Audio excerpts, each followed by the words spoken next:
सबसे पहले जीवन दायिनी का लो नाम। शुद्ध हिंदी एंड हिंदी। भैया, जीवन में एक देवता होता है और एक लेवता होता है। बिना लेवता के देवता का नाम होना असंभव है। इतिहास साक्षी है, इतिहास गवाह है। जैसे कि रामायण में राम लीला में बिना रावण के राम लीला भैया अधूरी थी। इसे कहते हैं एक देवता एक लेवता। ऊपर वाले ने यदि देवता भेजा है उससे पहले लेवता को धरती पे उतारा है। यह है ऊपर वाले का रूल एंड रूल। जैसे कि दूसरा, श्री कृष्ण लीला में कंस के बिना कृष्ण लीला अधूरी है, अधूरी। यह है इतिहास की कड़वी सच्चाई, मोस्ट एंड मोस्ट। भैया, बिना कंस के कृष्ण लीला अधूरी है। देवताओं का अवतार होने से पहले लेवता को धरती पे भेज दिया जाता है। यह ऊपर वाले का रूल नियम। इसे ना तो कोई आज तक जाना ना ही कोई जान पाया है। यह बहुत छोटा सा माइंड भैया जिसमें हम सब लोग उलझे हुए हैं।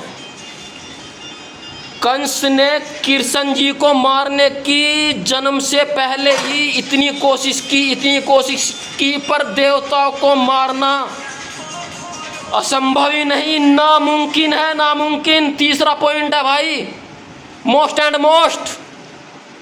तीसरा पॉइंट है यह कि बाबा भीमराव अंबेडकर जी को जिन लोगों ने बार बार तंग किया, अपशब्द कहे, वे थे असली देवता, वे थे असली हीरो, वे थे असली ऊपर वाले के भेजे गए दूत, जिससे कि अंबेडकर का नाम हुआ, इतिहास में नाम हुआ। अगर वे लोग उसके जीवन में ना आते तो क्या मैं आप लोगों से, पूरे देशवासियों से, भारतवासियों से, मंद बुद्धियों से, बेअक्लों से, नीच से, नंगों से, कमीनों से पूछता हूं कि क्या उन लोगों के बिना अंबेडकर का नाम भाई अधूरा था? यदि वे उसके जीवन में ना आते, अंबेडकर इतिहास नहीं लिख पाता, संविधान नहीं लिख पाता। यह इतिहास का कड़वा सच। भैया, सुप्रीम कोर्ट का जज भी 1 सेकंड में गोन हो सकता है, झूठ बोल सकता है, अल्टा पलटी मार सकता है, यह चैलेंज है। पर भाई इतिहास झूठ नहीं बोलता, इतिहास साक्षी है। इतिहास अल्टा पलटी नहीं मार सकता, इतिहास खुद बोलता है। यह है इतिहास का कड़वा सच। बाबा भीमराव अंबेडकर जी का नाम इसलिए हुआ जब वे देवदूत उसी के गांव में जन्मे। उनसे पहले उन्हें तंग करने को बार बार उन लोगों ने अपशब्द कहे, बार बार उनको तंग किया, बार बार उन लोगों ने उन्हें टॉर्चर किया। भैया, सच्चाई है, सच्चाई छुप नहीं सकती भाई, सच्चाई बोलती है। यदि वे लोग नहीं होते, उनके जीवन में नहीं आते, अंबेडकर का जीवन गो एंड गोन था। ना तो उन्हें कोई जान पाता, ना ही पहचानता, ना ही उनका इतिहास में नाम होता। ये सच है, कड़वा सच, जिसे छुपाया गया है। उन लोगों का इतिहास में नाम हो जिन लोगों ने उन लोगों को बार बार तंग किया। भैया, यदि वे नहीं आते तो बाबा भीमराव अंबेडकर जी का इतिहास में नाम नहीं होता। बाबा भीमराव अंबेडकर जी इतने बुद्धिजीवी थे भाई। हर चीज़ के कई कई पहलू होते हैं। जैसे कि एक होता कोई झगड़ालू, एक होता बुद्धिजीवी, बचपन से बुद्धिजीवी, अकल का कीड़ा। तो साक्षात दिव्य रूप थे। माइंड उनके अंदर ऊपर वाले ने ठूस ठूस के ठोक ठोक के भरा था। भैया वे जानते थे कि जो कह रहा कहन दो, गाली दो, कुछ भी कहो, अब शब्द कहो, ये सिर्फ वर्ड है, वर्डों का खेल है। इस सारे संसार में बुद्धिजीवी लोगों ने कभी युद्ध नहीं किया, बहस नहीं की, झगड़ा नहीं किया। मंद बुद्धि लोग, अनपढ़ लोग, जाहिल लोग ये सब करते हैं। वो जानते थे कि ये मेरे अपने हैं, इन्हें थोड़ी सोच कम है। और बाबा भीमराव अंबेडकर जी इतने बुद्धिजीवी थे, बचपन से वे अपनी ही पढ़ाई में राम धुन में रहे। राम धुन में जो कह रहा कहने दे भैया, कुछ भी कह, ये मेरे गांव के हैं, अपने हैं, साथ के हैं। अपनों का भैया कोई बुरा नहीं मानता है, ये इतिहास की सच्चाई है। इन चीज़ों को सिर्फ बुद्धिजीवी लोग ही जान पाते हैं। बाबा भीमराव ने इतना सब कुछ सहने के बाद भी उन्होंने कभी किसी से लाइफ में झगड़ा नहीं किया। इतिहास गवाह है भाई, इतिहास बोलता है, इतिहास कभी भी किसी से बहस नहीं की, सिर्फ पढ़ाई पर ध्यान दिया। इसे कहते हैं बुद्धिजीवी।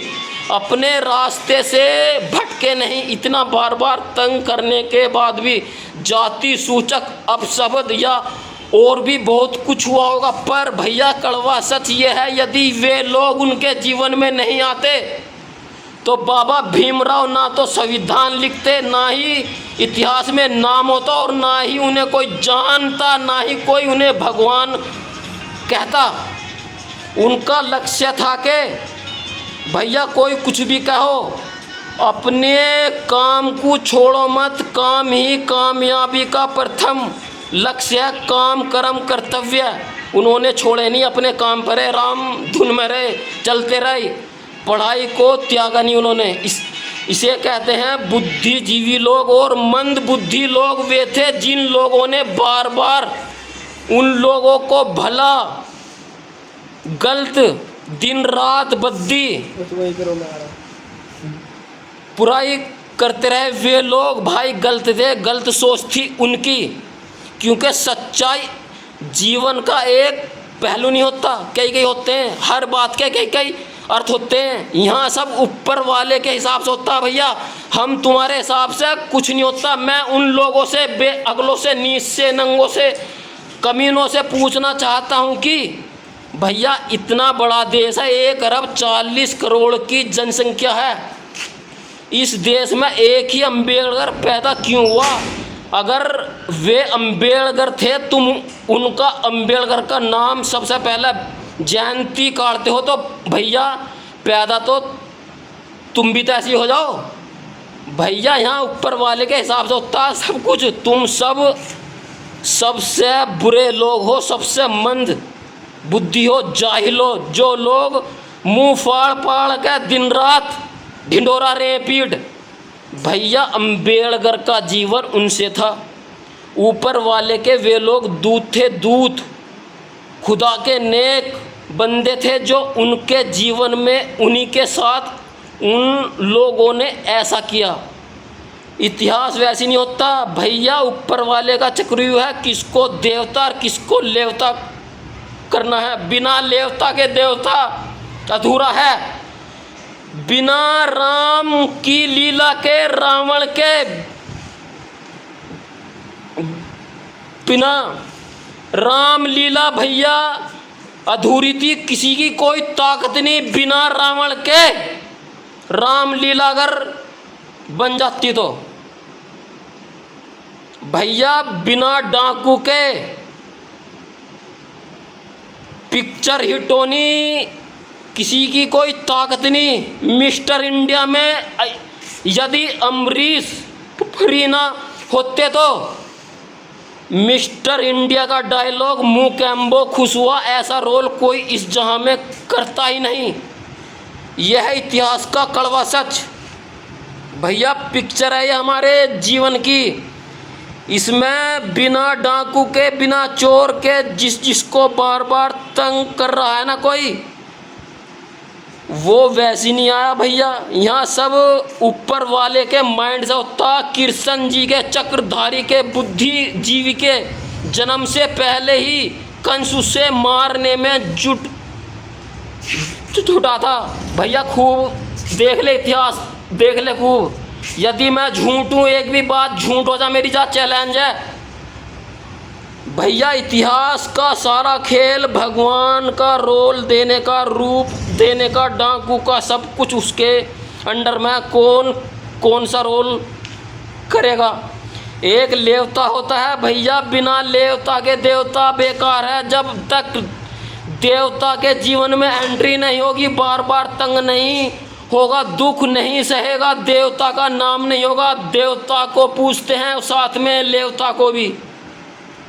यह है रूल एंड रूल भैया। पिक्चर हिट कराने के लिए यहाँ ऊपर वाले का माइंड गेम है। ये जो बहका रहे हैं ना, इन लोगों ने ऐसा बहका दिया है, अम्बेडकर जी को इतना ऊपर उठा दिया है। और उन लोगों को भला बुरा दिन रात ये लोग कहते हैं। वे ही सबसे असली मैन थे, वे ही लोग थे जो जिनके आने से अम्बेडकर जी का इतिहास में नाम हुआ। पूरे देश के लोग और देश से बाहर के लोग उसे जान पाए, उसके चेहरे को जान पाए, पहचान पाए। इतिहास का कड़वा सच है ये भैया। देवताओं को दबाया गया है भैया। बिना देवता के कहानी अधूरी होती है। मास्टर जी नमस्कार जी। अच्छा भैया, मेरा जो मकसद है ना, किसी की भावनाओं को ठेस पहुंचाना था नहीं। मेरा काम था सच्चाई को उजागर करना, जिसे दबाया गया। और आप लोगों की नासमझी के उससे उन लोगों की बार बार आप लोगों ने उनसे घृणा की, भला कहा, बद्दी, पता नहीं क्या क्या, फलाना ढिमका सिमका जन क्या क्या। भैया इस ऊपर वाले ने ये दिया है खोपड़ा। हम लोग क्या हैं, दूसरे के पीछे रहे भाग। भैया आप अम्बेडकर से क्या, पता नहीं किस किस से कई लाख गुना बुद्धि जीवी हो, बस सिर्फ समझ अच्छी हो। समझ का खेल है भैया। उससे बाबा साहब को समझ अच्छी थी जन्म से। उसने कभी किसी से लड़ाई झगड़ा बहस नहीं की। वो सिर्फ पढ़ाई की मस्ती में, राम धुन में रहे सिर्फ। उन्होंने पढ़ाई का रास्ता नहीं छोड़ा, पढ़ाई का। और जो वे लेवता थे ना भैया, वे भी उसके साथ के थे, उसके गांव के थे, उसके भारत देश के थे, अपने थे अपने। उस इंसान के अंदर इतनी अकल थी, वो जानता था कि ये सब वर्ड हैं, इनसे कुछ नहीं होने का। उन्होंने सब कुछ सहते हुए, सब कुछ देखते हुए, उन्होंने कभी किसी से भेदभाव नहीं किया, लड़ाई झगड़ा नहीं किया। वे उसके सहपाठी थे, क्लास फेलो थे भैया। ये चलता है स्कूल टाइम में सब। अच्छा भाई, जय हिंद, जय भारत, भारत माता की जय।